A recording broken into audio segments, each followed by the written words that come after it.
Սկսենք ազգային ժողովի ֆինանսավորական եւ բյուջետային հարցերի մշտական հանձնաժողովի նախագահի պաշտոնում ընտրվելու համար առաջարկվել է Հայկ Ֆարմանյանի թեկնածությունը։ Քվեարկությանը մասնակցել են 102 պատգամավոր։ Քվեատվում արկա էր 102 քվեաթերթիկ, որոնցից անվավեր է ճանաչվել մեկը, կողմ 40 դեմ 61։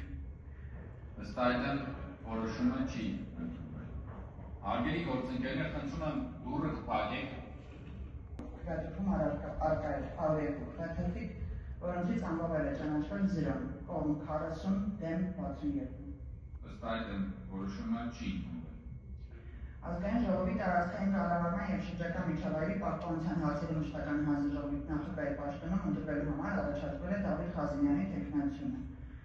Ազգային ժողովի 105 պատգամավորներից քվեարկությանը մասնակցել են 102-ը, քվեատվում արկա էր 102 քվեաթերթիկ, անվավեր 0։ Դայները բաշխվել են Դավիթ Ղազինյան կողմ 40 դեմ 62։ Ըստ այդմ որոշումը չի ընդունվել։ Ազգային ժողովի տարածաշրջանային եւ գեղարվեստական ինտեգրման հարցերի մշտական հանձնաժողովի նախագահի պաշտոնում